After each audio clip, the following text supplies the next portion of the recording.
स्वराधीश भरत बलविल्लीजी आणि विलेपार्ल्यामधील सर्व या संध्याकाळपासून चालू झालेल्या सेमिनारमध्ये उपस्थित शिल्लक राहिलेले पार्ल्यामधले सगळे परमप्रिय भगिनी आणि बंधूंनो, आलेल्या लोकांवरचा न आलेल्या लोकांवरचा राग आलेल्या लोकांवर काढण्याचा माझा काही इरादा नाही आहे. म्हणजे ज्या रिकाम्या खुर्च्या आहेत त्यांचा राग मी ज्या भरलेल्या खुर्च्या आहेत त्यांच्यावर काढणार नाही. म्हणजे थोडक्यात मी माझा विषय संपूर्ण मांडणार आहे.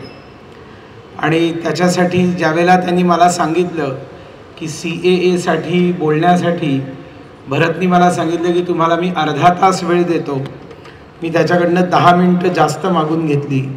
40 मिनटं अशासाठी घेतली की मी बेसिकली एक टीचर आहे, MSc BEd आहे आणि जोपर्यंत घंटी वाजत नाही तोपर्यंत मी बोलणं बंद करत नाही. पण इथे तशी काही व्यवस्था नाही आहे. राजकारणामध्ये पाठीमागनं कुडता ओढतात, फक्त पाय ओढतात असं नाही, कधी कधी कुडताही ओढतात, कारण सगळ्यांनाच बोलायचं असतं. पण इथे ती व्यवस्थाही नाही आणि इथे सगळे सज्जन लोक आहेत, हे राजकारणी नाहीत. मी एकटा राजकारणी आहे या सगळ्यांमधला. आणि सध्या माझ्याकडे कुठलंही पद नाही आहे आणि त्याच्यामुळे माझं इथे बोलणं हे कुठल्याही कोड ऑफ कंडक्टचं उल्लंघन नाही आहे. दायित्व माझ्याकडे आजीवन आहे. ते जेव्हा संघाच्या शाखेत जायला सुरुवात केली तेव्हाच माझ्यावर आलं परम वैभवम नेतुमेतत् स्वराष्ट्रमचं, आणि ते मी आयुष्यभर निर्वहन करत राहणार आहे. इट इज इरिस्पेक्टिव्ह ऑफ पद. CAA वरती मला आपल्यासमोर बोलायला सांगितलं आहे. या सिटिझनशिप अमेंडमेंट ॲक्ट हा जो डिसेंबर 2019 आपल्या देशामध्ये जो कायदा निर्माण झाला त्याच्याबद्दल अनेक प्रश्न लोकांच्या मनामध्ये निर्माण केले गेले. काहींनी प्रामाणिकपणे प्रश्न विचारले, काहींनी अपप्रचार केला आणि अपप्रचार करणाऱ्यांची संख्या सगळ्यात जास्त होती. आणि त्याच्यामध्ये जे प्रश्न विचारले गेले ते एकतर CAA नक्की काय आहे, हा कोणाची नागरिकता काढून घेण्याचा कायदा आहे का, नागरिकतेमध्ये अमेंडमेंट करताना तुम्ही कोणाची नागरिकता हिसकावून घेणार आहात का, किंवा देशवासियांना सगळ्यांना आपण नागरिक आहोत हे दाखवावं लागेल का, आम्हाला कागद दाखवावे लागतील का, किंवा मग या देशाच्या घटनेचा जो मूळ आत्मा आहे की समता असली पाहिजे, बंधुता असली पाहिजे, धर्मनिरपेक्षता असली पाहिजे, या घटनेच्या आत्म्याच्या विरोधात आहे का हा, किंवा या कायद्यामुळे मोठ्या प्रमाणावरती भारतामध्ये लोक येतील आणि भारताच्या एकूण असलेल्या रिसोर्सेसवर, संसाधनांवर एक खूप मोठं दडपण निर्माण होईल, त्याच्यावरती प्रेशर येईल आणि त्याच्यामुळे या कायदा आल्यामुळे खूप मोठा धोका आहे भारताला. काही ठिकाणी तर प्रचार असा झाला की आता आदिवासींच्या जमिनी जातील, कारण हे सगळे जे लोक येतील यांना राहण्यासाठी जागा कुठे आहे, सगळी शहरं भरलेली आहेत, गावांमध्ये लोक आहेत. मग आदिवासी भागात सांगितलं जातं की आता या सगळ्यांना तुमच्या जमिनींवर आणून बसवलं पाहिजे, म्हणून तुम्ही त्यांना विरोध केला पाहिजे. म्हणजे आदिवासींच्या जमिनी जातील का.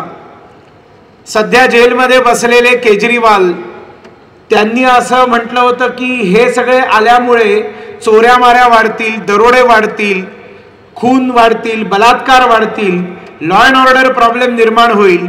मग हे खरोखर असं आहे का.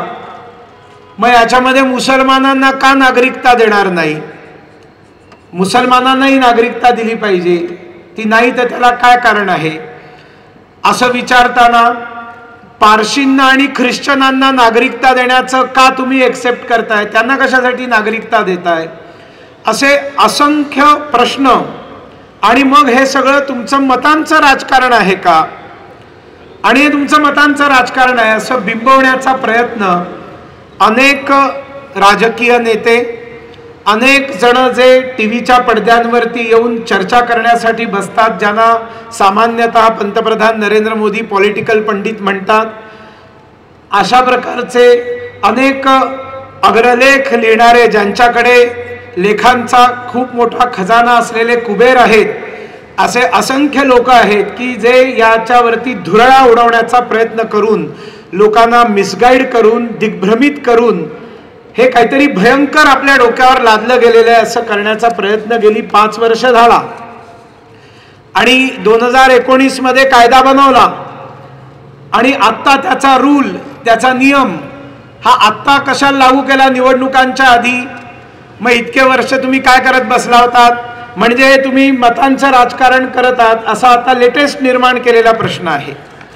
तर आपल्याला सगळ्यांना माहिती असलं पाहिजे की आपल्या देशाच्या गृहमंत्र्यांनी खूप स्पष्ट सांगितलं होतं की CAA हा कायदा झालेला आहे आणि त्याच्यामुळे तो जिसको हिंदी में कहते पत्थर के ऊपर लकीर, आपण म्हणतो काळ्या दगडावरची पांढरी रेघ आहे, आता त्याला कोणीही बदलू शकणार नाही.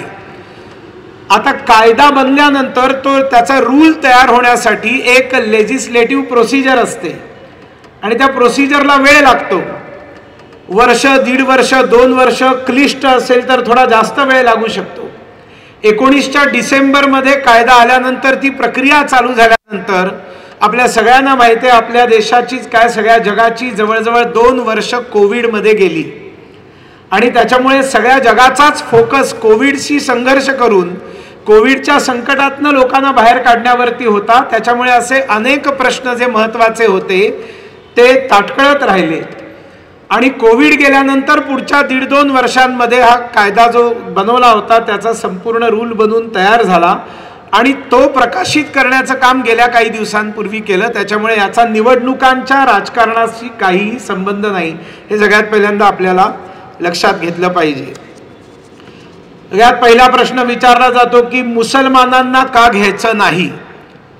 मुळात हा कायदा असा आहे की 15 ऑगस्ट 1947 पासून 2014 पर्यंत आपल्या देशाच्या सीमेला लागून असलेले जे 3 इस्लामिक रिपब्लिक्स आहेत, घोषित इस्लामिक रिपब्लिक्स आहेत, अफगाणिस्तान, पाकिस्तान आणि बांगलादेश, या 3 देशांमधनं आलेल्या धार्मिक प्रताडणा झाल्यामुळे आलेल्या हिंदू, शीख, बुद्धिस्ट, पारसी, जैन आणि ख्रिश्चन या 6 उपासना पद्धतींना मानणाऱ्या जे नागरिकांना प्रताडणा झाली म्हणून, त्यांच्यावर अत्याचार झाले म्हणून, त्यांचं तिकडचं जीवन असहाय्य झाल्यामुळे त्यांना भारतात यावं लागलं, अशा 2014 पर्यंत आलेल्या लोकांना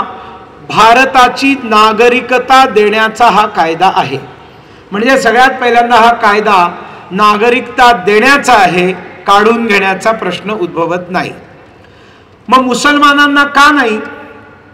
याचं कारण आपल्या सगळ्यांना ठाऊक आहे की या देशाचं विभाजन हे हिंदू आणि मुसलमान या 2 उपासना पद्धतींच्या आधारावर, ज्याला धर्म म्हणतात, ज्याच्याशी मी सहमत नाही, कारण धर्म म्हणजे रिलिजन किंवा मजहब किंवा वे ऑफ वर्शिप नाही आहे, हे सुप्रीम कोर्टाने देखील सांगितलेलं आहे. पण हिंदू आणि मुसलमान या आधारावरती या देशाचं विभाजन झालं. पण हे विभाजन होण्यापूर्वी या देशामध्ये 1945च्या डिसेंबरमध्ये सार्वत्रिक निवडणुका झाल्या होत्या, 1945. त्यावेळेला प्रमुख 2 पार्ट्या या देशामध्ये होत्या, एक काँग्रेस होती आणि दुसरी मुस्लिम लीग होती.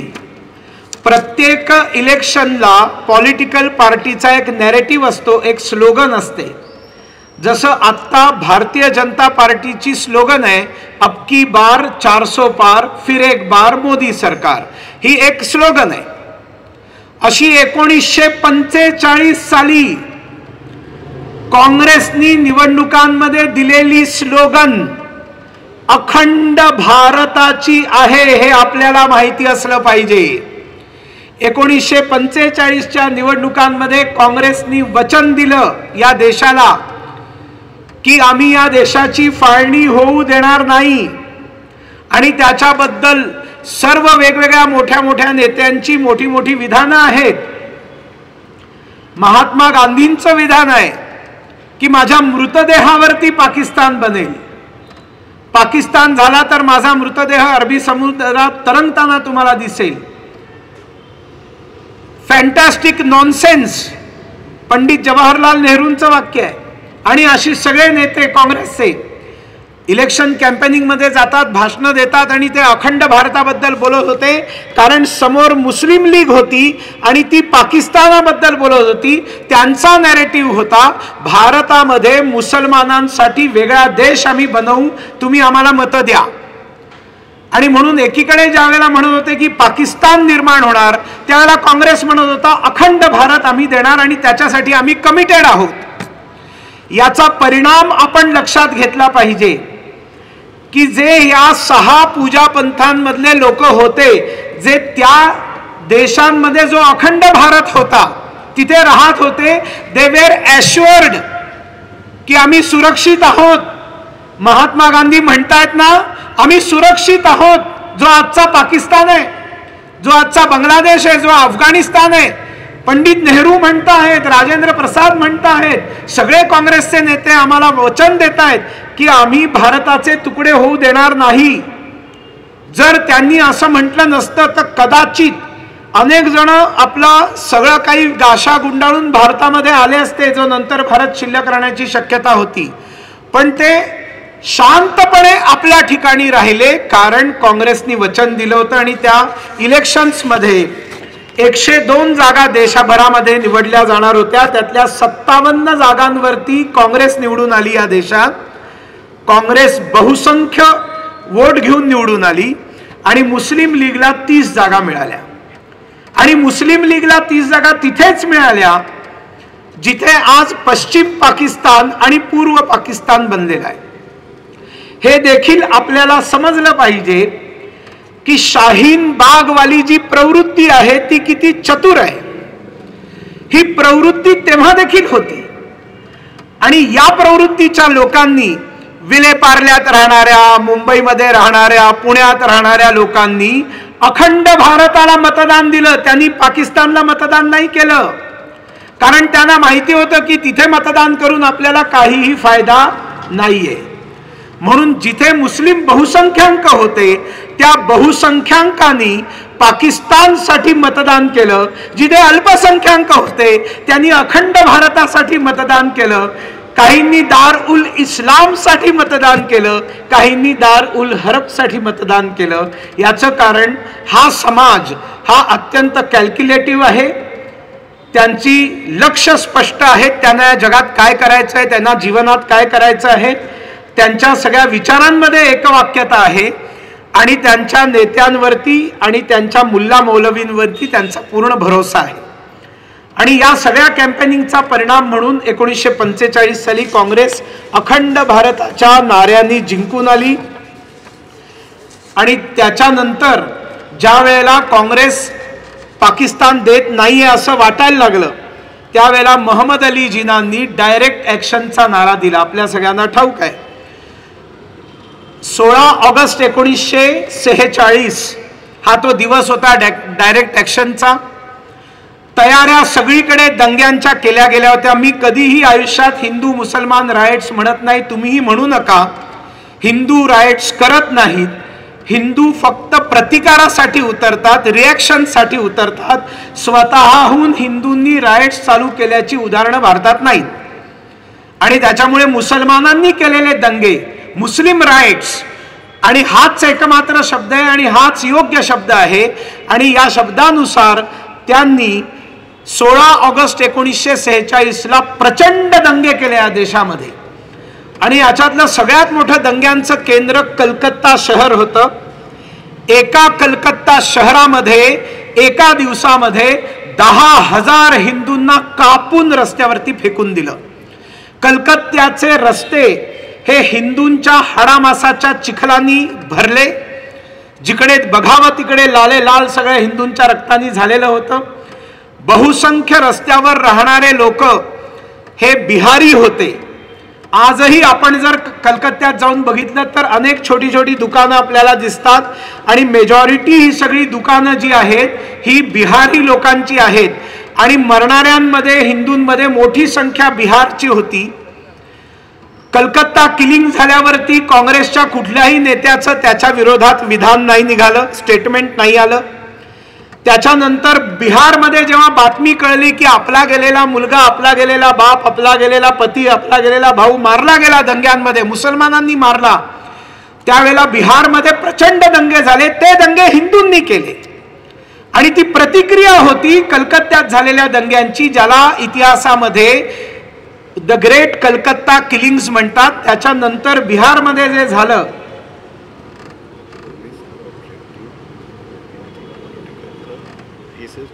let police object, I don't care, they can take action, they can arrest me, no one can stop me of speaking truth, let the commissioner of police understand this, nothing is objectionable. माझ्या बोलण्यामध्ये कुठलाही असा बिंदू त्यांनी काढावा की जो असत्याला धरून आहे.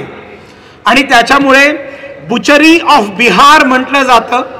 कलकत्त्यात मारल्या गेलेल्या हिंदूंच्या कितीतरी पटींनी हत्या या बिहारमध्ये झाल्या. त्यावेळेला राजेंद्र प्रसादांचं स्टेटमेंट आहे, ये मेरे बिहार को क्या हो गया है. त्यांचं कलकत्ता किलिंगवर स्टेटमेंट नाही. पंडित नेहरूंनी सांगितलं कि मैं बिहार पर बॉम्ब डाल दूंगा अगर वहां पर ही मुसलमानों की हत्याएं बंद नहीं होती है तो. त्यांचं कलकत्त्यावर स्टेटमेंट नाही. आणि नंतर मोठ्या प्रमाणावरती ज्याला आज बांगलादेश म्हणतात, तो पूर्व पाकिस्तान झाला होता, तो पूर्व बंगाल होता, त्या ठिकाणी मोठ्या प्रमाणावरती दंगे झाले, महिलांवर बलात्कार झाले, ज्याला रेप ऑफ नौखाली म्हणतात. नवाखालीमध्ये सगळ्यात मोठ्या प्रमाणावर अत्याचार झाले. आणि या झालेल्या दंग्यांमुळे संपूर्ण काँग्रेसचं जे नेतृत्व होतं ते सैरबैर झालं, ते घाबरलं, त्यांना भीती वाटायला लागली, ते कंट्रोल करू शकले नाहीत. त्यांनी कधी हिंदूंमध्ये पुरुषार्थ निर्माण करण्याचा प्रयत्नच नाही केला. त्यांनी हिंदूंमध्ये वीरता निर्माण करण्याचा प्रयत्नच नाही केला. हिंदूंमध्ये वीरता आणि पुरुषार्थ निर्माण करण्याचा पहिला आणि शेवटचा प्रयत्न त्या काळात जर कोणी केला असेल तर तो स्वातंत्र्यवीर सावरकरांनी केला होता. स्वातंत्र्यवीर सावरकरांनी केला होता. डॉक्टर श्यामाप्रसाद मुखर्जींनी केला होता.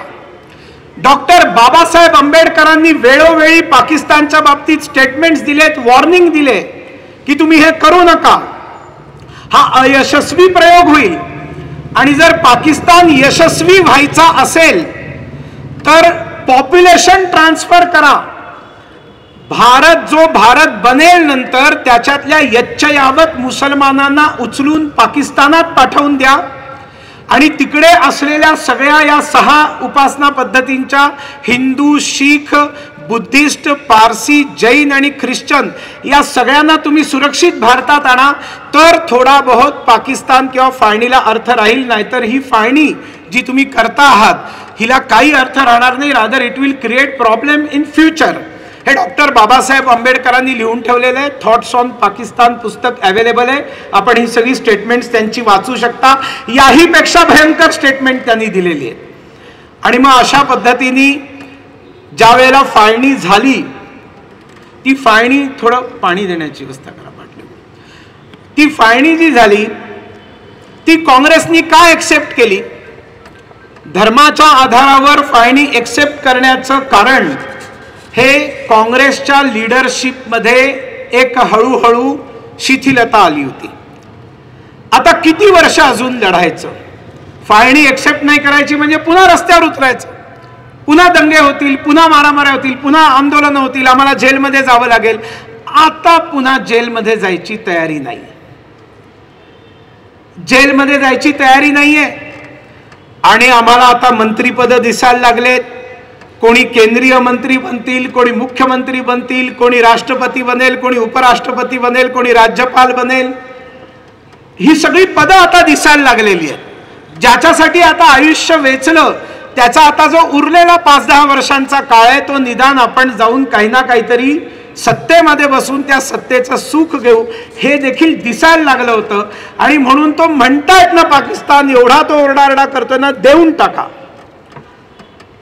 डिसिसिव्ह जर निर्णायक क्षमता त्यावेळेला स्वातंत्र्यवीर सावरकरांकडे असती डॉक्टर बाबासाहेब आंबेडकरांकडे असती, नेताजी सुभाषचंद्र बोसांकडे असती, राष्ट्रीय स्वयंसेवक संघ म्हणजे अर्थात परमपूजनीय गुरुजींकडे असती, किंवा स्वातंत्र्यवीर सावरकरांकडे असती, तर या देशाची फाळणी झाली नसती. पण या देशाचं दुर्दैव होतं की या देशाची फाळणी झाली, कारण यांच्यापैकी कोणाच्याही हातामध्ये डिसिजन्स नव्हते. पण तरी देखील एक खूप मोठा उपकार डॉक्टर श्यामाप्रसाद मुखर्जींनी केला, ज्याची आपल्याला माहिती नसेल ती थोडक्यात सांगतो. पश्चिम बंगालला सुद्धा पूर्व पाकिस्तानात टाकण्याचं षडयंत्र होतं आणि ते फायनल झालेलं होतं. श्यामाप्रसाद मुखर्जींनी सांगितलं की पश्चिम बंगाल हा हिंदू बहुल आहे आणि त्याच्यामुळे त्याला भारतात ठेवलं पाहिजे. पूर्व बंगाल जो आहे तो पाकिस्तानात जाऊ शकतो कारण तो मुस्लिम बहुल आहे. आणि हे काँग्रेसचे नेते ऐकायला तयार नव्हते. त्यावेळेला अमृत बाजार पत्रिका, म्हणजे एबीपी हे आनंद बाजार पत्रिका आहे, अमृत बाजार पत्रिका म्हणून एक लोकप्रिय वर्तमानपत्र होतं. श्यामाप्रसाद मुखर्जींनी त्या वर्तमानपत्रामध्ये कौल घेतला जनतेचा आणि मोठ्या प्रमाणावर हिंदूंनी त्या कौलामध्ये असं सांगितलं की आम्हाला भारतात राहायचं आहे. त्या तुलनेत जे मुसलमान म्हणाले आम्हाला पाकिस्तानात जायचं, त्यांची संख्या खूप कमी होती. काँग्रेसच नाही तर सर्व पक्षाच्या आमदारांनी किंवा खासदारांनी, त्यावेळेला त्यांचे शब्द वेगळे होते, त्यांनी मतदान केलं. त्यांनी आपल्या नेतृत्वाला सांगितलं की पश्चिम बंगाल हा भारतात राहायला पाहिजे आणि म्हणून डॉक्टर श्यामाप्रसाद मुखर्जींमुळे पश्चिम बंगाल भारतात राहिला, नाहीतर तो देखील आज पाकिस्तानात गेला असता. हे श्यामाप्रसाद मुखर्जींचं ऋण हे सगळ्या देशांनी कायम लक्षात ठेवलं पाहिजे. त्यांचं बलिदान आहे ते वेगळं आहे अजून, पण मुळात West Bengal is part of our country because of doctor Shyamaprasad Mukherjee. Mamata बॅनर्जींना याची चाड असली पाहिजे, ममता बॅनर्जींना त्याच्याबद्दल आत्मीयता असली पाहिजे, गौरव असला पाहिजे. पण मतांच्या तुष्टीकरणामध्ये बुडालेल्या या राजकारण्यांना या सगळ्यांची काही कर्तव्य नाहीये. आणि म्हणून या देशामध्ये विश्वासघात झाला. 45 मध्ये अखंड भारताच्या नाऱ्यांनी काँग्रेस निवडणुका जिंकून आलेली होती आणि त्यांनी या देशाचा विश्वासघात केला आणि हिंदू आणि मुसलमान या आधारावरती त्यांनी या देशाचं विभाजन केलं. परिणाम काय झाला तर आजच्या पाकिस्तानात किंवा बांगलादेशात किंवा अफगाणिस्तानात राहणारे जे हिंदू आणि शीख आणि बुद्धिस्ट हे मोठ्या प्रमाणावर, बाकी 3 पूजा पद्धतींचे लोक खूपच मायनॉरिटीज होते, यांनी देखील स्वातंत्र्य आंदोलनामध्ये आपलं योगदान दिलं होतं. हे देखील बलिदानी होते. त्यांच्यापैकी देखील अनेक तरुण फासावर चढले होते. त्यांच्यापैकी अनेक घरं देशोधडीला लागली होती. त्यांनी बलिदान दिलं होतं ते भारतासाठी दिलं होतं, पाकिस्तानसाठी दिलं नव्हतं. त्यांच्या घरामधल्या महिलांनी अनेक प्रकारचे हाल अपेष्टा सोसल्या, अश्रू ढाळले, लोकांनी रक्त सांडलं, पण ते रात्री झोपले त्यावेळेला ते भारतामध्ये होते, सकाळी उठले तर तो पाकिस्तान होता. त्यांचा काय दोष? आणि मग जो त्यांच्यावरती एक अत्याचाराचा एक पहाड येऊन कोसळला, त्याची कल्पना आपण नाही करू शकत, कल्पना नाही करू शकत. फक्त लाहोरचं एक उदाहरण देतो, तुम्ही समजू शकाल. लाहोर मधल्या सगळ्या हिंदू महिलांना बाजारात आणलं गेलं, निर्वस्त्र केलं सगळ्या महिलांना आणि हिंदू निर्वस्त्र महिलांची धिंड काढण्यात आली. त्यांच्या खांद्यावर असलेली जी छोटी छोटी मुलं होती ती हिसकावून घेऊन ती अशी आकाशामध्ये उडवायची आणि तलवारीच्या भाल्यावरती त्या मुलांना झेलायचं. गर्भस्थ महिलांचे पोट चिरायचे, गर्भ काढायचे, त्यांच्या तोंडामध्ये कोंबायचे. पासनं अनन्वित अत्याचार हिंदूंवरती झाले. मृतदेहांनी भरलेल्या ट्रेन भारतात यायला लागल्या. CAA वरती विचार करताना एक गोष्ट आपण विसरलं नाही पाहिजे, ते राष्ट्रीय स्वयंसेवक संघाचं बलिदान. परमपूजनीय श्री गुरुजी यांच्या हातात फाळणी थांबवणं नव्हतं, पण त्यावेळेला हे जे अत्याचार व्हायला लागले आणि तिकडनं हिंदू शीख यायला लागले, त्यावेळेला गुरुजींनी संघाच्या स्वयंसेवकांना आवाहन केलं की तुम्ही तिकडे जा, जवळपास राहणाऱ्यांनी तिकडे जा. आणि तिकडे जाऊन तुम्ही हिंदूंना सुरक्षित जिवंत अवस्थेत घेऊन या. आणि खूप मोठ्या प्रमाणावरती संघाचे स्वयंसेवक तिकडे गेले. दरवाजावर उभे असायचे, 2 हातात तलवारी घेऊन. आतमध्ये हिंदू असायचे, त्यांना जीवित ठेवण्यासाठी रक्षक म्हणून ते ट्रेनच्या दरवाजांवर असायचे. ट्रेन भारतात पोचायची, आतमधले सगळे जिवंत यायचे. दरवाजावरचा स्वयंसेवक लहूलोहान झालेला, रक्तबंबाळ झालेला, त्याचं बलिदान झालेलं असायचं. पुस्तक वाचा, नाही चिरा नाही पंती, त्याच्यामध्ये या सगळ्यांचा उल्लेख आहे की संघाच्या स्वयंसेवकांनी हिंदूंना जिवंत आणण्यासाठी देखील बलिदानं दिलेली आहेत. पण त्यावेळेला हे जे अत्याचार व्हायला लागले त्यावेळेला काँग्रेसच्या नेत्यांनी आवाहनं केली, लिसन केअरफुली. त्यावेळेला काँग्रेसच्या नेत्यांनी या पाकिस्तानमध्ये असलेल्या या हिंदू आणि शिखांना आणि बुद्धिस्टांना आवाहनं केली की आता येऊ नका, आता येऊ नका, कारण खूप अत्याचार होत आहेत. थोडं थांबा, कळ काढा, हळूहळू या, टप्प्याटप्प्याने या. आम्ही तुम्हाला नागरिकता देतो, आम्ही तुम्हाला नागरिकता देऊ. यांना नागरिकता देऊ म्हणजे सीएए आणू. हे वचन महात्मा गांधींनी दिलं होतं, हे वचन लाल बहादूर शास्त्रींनी दिलं होतं, हे वचन डॉक्टर बाबासाहेब आंबेडकरांनी दिलं होतं, हे वचन श्यामाप्रसाद मुखर्जींनी दिलं होतं, हे वचन तिकडनं येणाऱ्यांना पंडित जवाहरलाल नेहरूंनी दिलं होतं. सगळ्यांनी म्हटलं होतं, सरदार वल्लभभाई पटेलांनी म्हटलं होतं की तुम्हाला नागरिकता मिळेल, दमानी या, एकदम येऊ नका. त्यांच्यावर विसंबून मोठ्या प्रमाणावर लोक राहिले. आणि त्याच्यानंतर अरे अरबोपती होते, अरबोपती, केवढ्या मोठ्या जमिनी होत्या, केवढे मोठे बिझनेसेस होते. कसे बसे बैलगाडीमध्ये बसून रेल्वेपर्यंत पोहोचले, बसमध्ये बसले आणि दिल्लीच्या मार्केटमध्ये येऊन फळभाज्या विकायला सुरुवात केली छोट्याशा टेबलावरती. ज्यांनी भारतासाठी बलिदानं दिली, त्याग केला, हालअपेष्टा सोसल्या, त्यांना नागरिकता द्यायला नको. एवढ्या सगळ्या नेत्यांनी सांगितलं, आपल्या संविधान निर्मात्यांनी सांगितलं की यांना नागरिकता देण्यात येईल, नागरिकता द्यायला नको. आणि म्हणून ही नागरिकता आहे. सगळी जण म्हणत होते नागरिकता दिली पाहिजे, नागरिकता दिली पाहिजे, नागरिकता दिली पाहिजे. कोणी देतच नव्हतं. यांची संख्या पश्चिम बंगालमध्ये लाखांनी आहे. आणि मग ज्यावेळेला लाखांनी असते त्यावेळेला त्यांचे नातेवाईक जे तिकडे आहेत ते मतदार असतात, हे जरी मतदार नसले तरी. आणि त्याच्यामुळे स्वजाती स्वबंधूंची एक सिंपथी असते त्यांच्याबद्दल. ती सिंपथी मिळवण्यासाठी इवन कम्युनिस्ट पार्टीने देखील पार्लमेंटमध्ये भाषणमध्ये सांगितलेलं की सीएए झालं पाहिजे, यांना नागरिकता मिळाली पाहिजे. त्यांच्यासाठी तो इलेक्शन गेम प्लॅन होता. या देशाचे पंतप्रधान असलेले आसाम मधनं राज्यसभेवर गेलेले डॉक्टर मनमोहन सिंग, जे आसाम विधानसभांच्या निवडणुकांमध्ये मतदानाला गेले नाहीत असा पंतप्रधान, त्यांनी देखील पार्लमेंटमध्ये म्हटलेले की सीएए झाला पाहिजे. सगळ्यांनी म्हटलं सीएए झाला पाहिजे. डॉक्टर श्यामाप्रसाद मुखर्जींनी पहिल्या मंत्रिमंडळामध्ये राजीनामा का दिला, त्याचं कारण या सीएए मध्ये आहे. कारण नेहरू आणि लियाकत, मोहम्मद अली जिन्ना तर फक्त जेमतेम 1 वर्ष जगले आणि नंतर लियाकत अलीच्या पंतप्रधान असताना जे प्रचंड अत्याचार हिंदूंमध्ये कंटिन्युअस होत राहिले. इथे खूप मोठी चर्चा दलित मुस्लिम भाई भाई म्हणून चलते. अगदी इकडनं बाहेर पडलात तर एअरपोर्टच्या रस्त्यावरही तुम्हाला ही चर्चा दिसेल. जे जे दलित मुस्लिम भाई भाई म्हणतात ना, असे जे दलित नेते, दलित तरुण आहेत, त्यांनी जोगेंद्रनाथ मंडलांचं चरित्र वाचलं पाहिजे. जोगेंद्रनाथ मंडल हे दलित होते, बंगाली दलित नेते होते. ज्याप्रमाणे डॉक्टर बाबासाहेब आंबेडकर होते तेवढ्या मोठ्या कदाचे नसतील, पण तरी देखील ते कायदा मंत्री होते.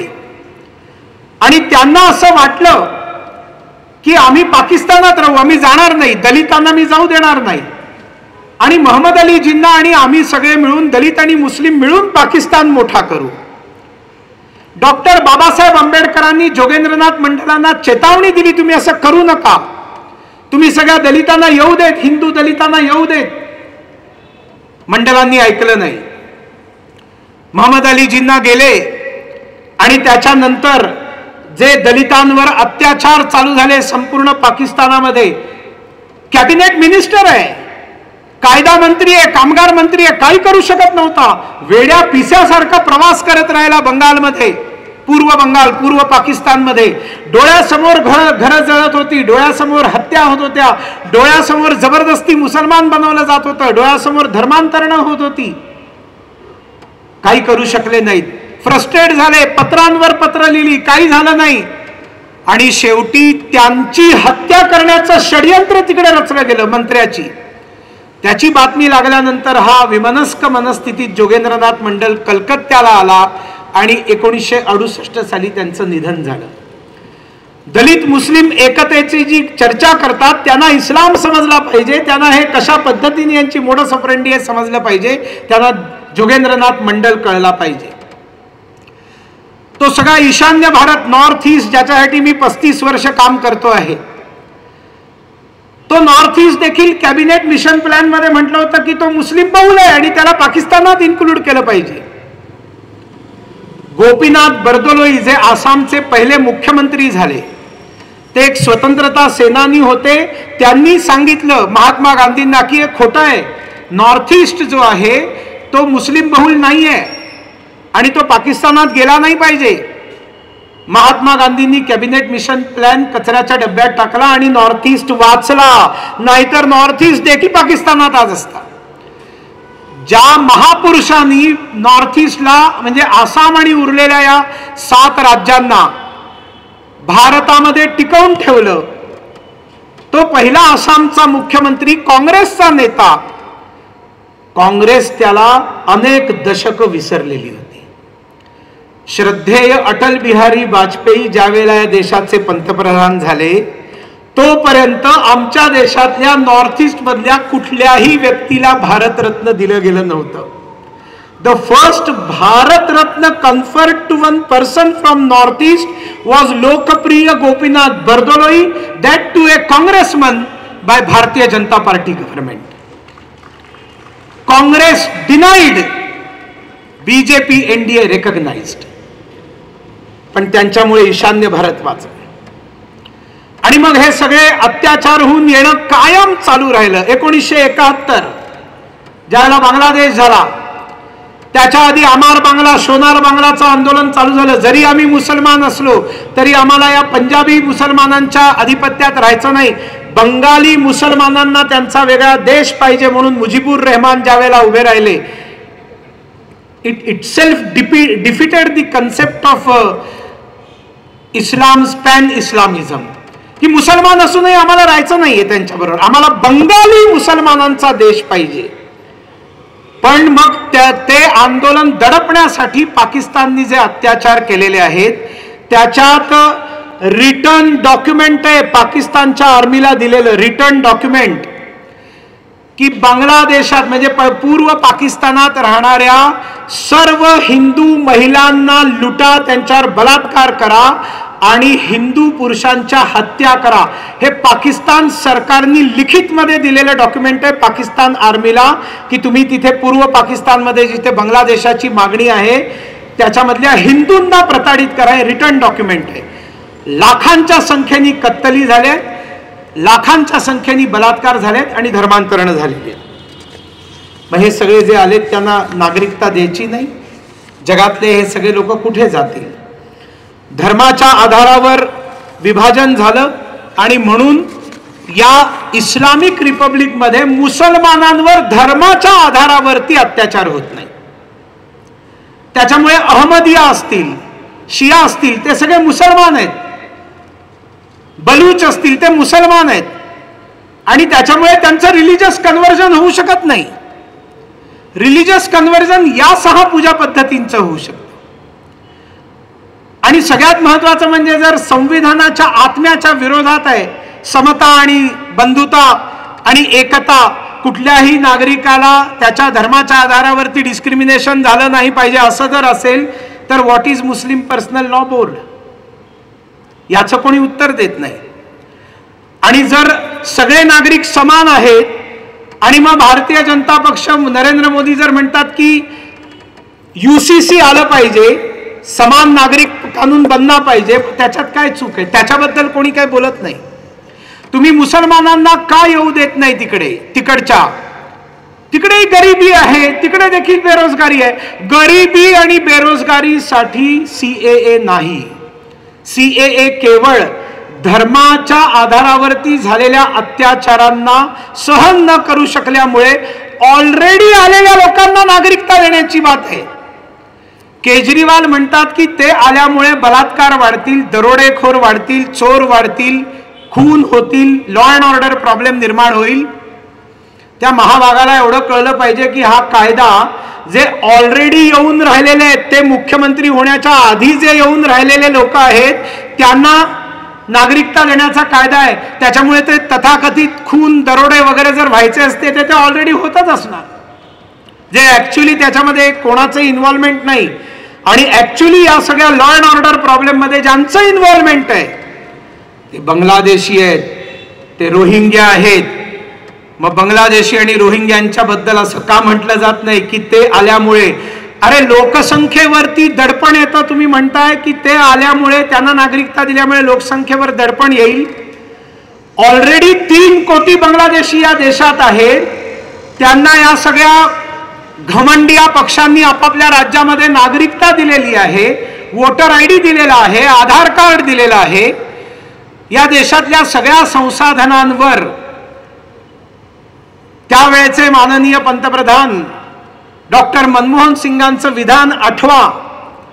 त्यांचं विधान आहे की या देशाच्या संसाधनांवर अल्पसंख्याकांचा पहिला अधिकार आहे. आणि पंतप्रधान नरेंद्र मोदींचं म्हणणं आहे सबका साथ, सबका विकास, सबका विश्वास, सगळ्यांचा अधिकार. मनमोहन सिंगांचं म्हणणं आहे पहिला अधिकार अल्पसंख्याकांचा आहे. आणि त्या अल्पसंख्याकांमध्ये रोहिंग्या आणि बांगलादेशी ऑलरेडी भारतीय झालेले आहेत. त्यांच्यासाठी नागरिकतेसाठी काही प्रयत्न करायची गरजच नाही, कारण ते ऑलरेडी नागरिक झालेले आहेत. जे प्रामाणिकपणे नागरिकता मागतायत त्यांच्या पाठीशी कुठलंही पॉलिटिकल बॅकिंग नव्हतं. अशा सगळ्यांना नागरिकता देण्यासाठी, कायदेशीर नागरिकता देण्यासाठी हा सीएए आहे. आपल्या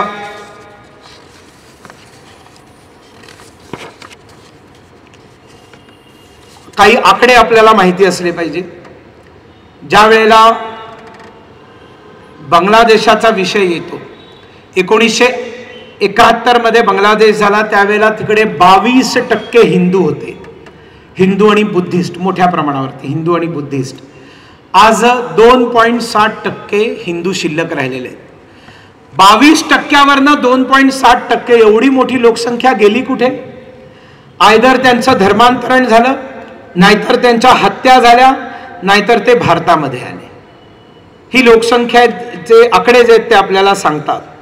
पाकिस्तानमध्ये 23% हिंदू होते, म्हणजे या 6 पूजा पद्धतींचे लोक, प्रामुख्याने हिंदू आणि शीख आणि बुद्धिस्ट. कारण चितगांग हिल ट्रॅक्स जो बांगलादेशात आहे तिथे मोठ्या प्रमाणावर चकमा बुद्धिस्ट होते. आज 2.7% आहेत. बांगलादेशामध्ये 10% आहेत. अफगाणिस्तानामध्ये 2 लाख हिंदू आणि शीख होते, आज फक्त 378 आहे.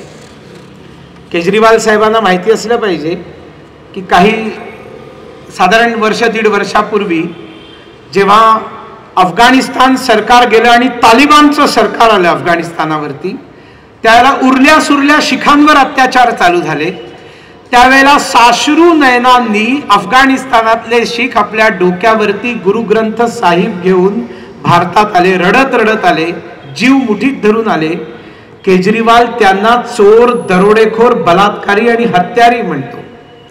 म्हणजे कोणत्या थराला जाऊन ते राजकारण करू शकतात. मुसलमानांना तुम्ही का देत नाही नागरिकता, मुसलमानांना का देत नाही नागरिकता म्हणणारे एक आणखीन प्रश्न विचारता, ख्रिश्चनांना का देता, ख्रिश्चनांना का देता. म्हणजे बघा काय विचित्र गोष्ट आहे.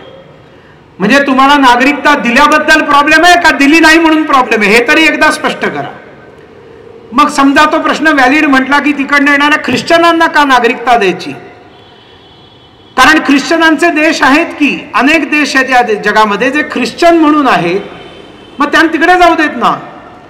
तर गृहमंत्र्यांनी स्पष्ट सांगितलंय ते जर त्यांचं स्वागत करत असतील आणि यांची जर जायची इच्छा असेल तर आम्हाला काहीही प्रॉब्लेम नाही, त्यांनी खुशाल जावं. पण त्यांची भौगोलिक सीमा भारताला लागू नये, नंबर 1. आणि नंबर 2, ते अखंड भारताचे सदस्य आहेत, अखंड भारताचे नागरिक आहेत, म्हणून ते मुसलमान नसल्यामुळे त्यांच्यावर झालेली अत्याचार आहेत, त्याच्यामुळे ते ख्रिश्चन असल्याने आम्हाला फरक पडत नाही. खऱ्या अर्थाने ज्याला ते धर्मनिरपेक्ष म्हणतात तसा धर्मनिरपेक्ष कायदा CAA आहे, कारण त्याच्यामध्ये बुद्धिस्ट, जैन, पारशी, ख्रिश्चन आणि शीख यांना देखील इकडे नागरिकता देण्याचं प्रावधान आहे. पारशींना कुठे पाठवायचं? पारशींसाठी तर आता भारत सोडून देश नाहीये. पारशी राजा आला होता ज्यावेळेला किनाऱ्याला लागला गुजरातच्या राजांनी सांगितलं तुम्ही परके आहात, या देशात तुम्ही कसे राहाल, तुम्ही परकी पॉप्युलेशन आम्ही कशी एक्सेप्ट करू. त्यावेळेला पारशी राजांनी त्या गुजरातच्या राजाला सांगितलं की थोडंसं दूध घेऊन ये, लिंबू घेऊन ये आणि साखर घेऊन ये. 2 ग्लासमध्ये दूध ठेवलं, एकामध्ये त्यांनी लिंबू पिळलं, दुसऱ्यामध्ये साखर टाकली आणि त्यांनी सांगितलं लिंबू टाकल्यावर तुझं दूध फाटलं, साखर टाकल्यावर तुझं दूध गोड झालं, आम्ही साखरेमध्ये दुधाप्रमाणे या देशामध्ये राहू, दुधामध्ये साखरेप्रमाणे राहू. आणि त्या पारशी राजांनी वचन, आजपर्यंत त्या पारशी राजाचं वचन पारशी समाज पाळतोय. या देशाच्या उद्धारामध्ये प्रचंड योगदान हे पारशी समाजाने दिलेले. टाटांचं तर सांगण्याची गरज नाही, अनेक जण आहेत. आपल्या हिंदी चित्रपट सृष्टीमध्ये सोहराब मोदीचं किती योगदान आहे. देशभक्त आणि मूल्यांवरती निर्माण करून चित्रपट त्यांनी प्रचंड धन कमवलं आणि शेवटी एक चित्रपट त्यांनी निर्माण केला, झाशी की राणी, आणि तो चित्रपट फ्लॉप गेला. आयुष्यात कमवलेलं सोहराब मोदींनी सगळं झाशीच्या राणीच्या नावाने लुटून टाकलं, विपन्न झाला, कंगाल झाला. असा पारशी सोहराब मोदी आहे. आम्हाला पारशी लोकांच्यावरती प्रश्नचिन्ह निर्माण करण्याचा काही प्रश्नच उद्भवत नाही. आणि त्याच्यामुळे आपल्याला एक गोष्ट अजून कळली पाहिजे की हे नागरिकता न मिळाल्यामुळे यांचे काय प्रॉब्लेम होतात. जे येऊन राहिलेले आहेत ऑलरेडी, त्यांना आधार कार्ड मिळत नाही, ते कुठल्याही प्रकारच्या सरकारच्या योजनेचा हिस्सा बनू शकत नाहीत, त्यांना सरकारी हॉस्पिटलमध्ये इलाज मिळत नाही, त्यांच्या मुलांना सरकारी शाळांमध्ये नोकरी मिळत नाही, त्यांना लायसन्स मिळत नाही बिझनेस करण्याचा, त्यांना घर मिळत नाही, त्यांना शौचालय मिळत नाही, त्यांना उज्ज्वलाचा सिलेंडर मिळत नाही. एवढं सगळं मोदी सगळ्यांना देत आहेत. पण हे ज्यांचा तितकाच अधिकार आहे भारतावर जितका तुमचा आमचा आहे, त्यांना याच्यापासून पूर्णपणे वंचित राहावं लागतं, कारण त्यांच्याकडे नागरिकता नाहीये. आणि ही नागरिकता देण्याचा जो कायदा आहे हा आपल्या भारताच्या संकल्पनेला धरून उच्चतम विचार आहे, बेस्ट कायदा आहे जो झाला पाहिजे. पण त्याच्या विरोधामध्ये कोण जाऊन बसले? शाहीन बागमध्ये. यांची मानसिकता समजा. शाहीन बागमध्ये म्हणतात की यांना नागरिकता मिळाली नाही पाहिजे, बरोबर आहे. म्हणजे ते कोणाला एंडोर्स करतात, म्हणजे ते कोणाला एनकरेज करतात, म्हणजे ते कोणाला सर्टिफिकेट देतात? ते पाकिस्तानमध्ये होणाऱ्या अत्याचारी लोकांना ते सर्टिफिकेट देतात की whatever you are doing this is perfect, continue, let them come, they will not be given citizenship, they should not be given citizenship. तिकडेही मरा आणि इकडेही मरा. ही मानसिकता शाहीन बागवाल्यांमध्ये आहे. ही मानसिकता शाहीन बागवाल्यांमध्ये, ते शाहीन बागवाले फक्त दिल्लीत नाही आहेत, विलेपार्ल्यामध्ये आहेत, बांद्रामध्ये आहेत, भारतामध्ये सर्व ठिकाणी आहेत. त्यांची ही जर मानसिकता असेल तर ते पाकिस्तानात न आलेल्या मायनॉरिटी सोड्या, तुम्ही आणि आम्ही सगळे संकटात आहोत. कारण त्यांच्या दृष्टीने पाकिस्तानात जे घडलंय ते सगळं बरोबर आहे, त्यात चूक काही नाहीये. म्हणजे हे होण्यात चूक काही नाहीये. ते अल्पसंख्य आहेत म्हणून आता त्यांना इथे काही करता येत नाहीये. आणि मग बहुसंख्य झाल्यावरती काश्मीरमध्ये काय झालं, बहुसंख्य ज्या ज्या ठिकाणी आहेत त्या वस्त्यांमध्ये काय काय घडतं, लव जिहादच्या घटना कशा काय घडतात, या सगळ्या गोष्टींचा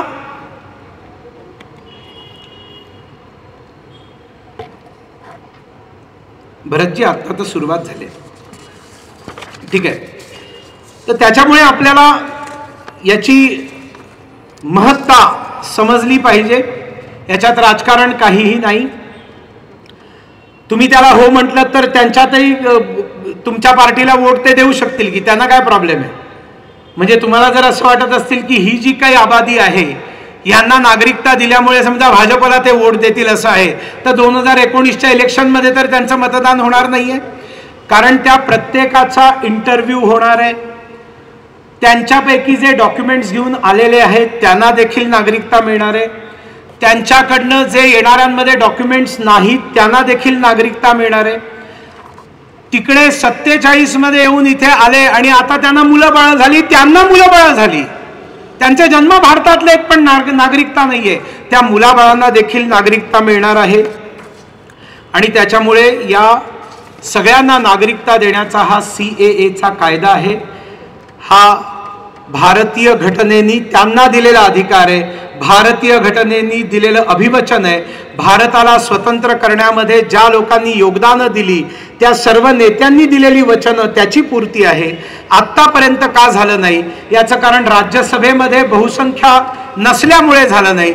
जसं राज्यसभेमध्ये मेजॉरिटी निर्माण झाली किंवा कायदा पास करण्याची शक्यता निर्माण झाली, लगेच तातडीने 370 कलम रफादफा झालं, ट्रिपल तलाक रफादफा झाला आणि CAAचा कायदा आला.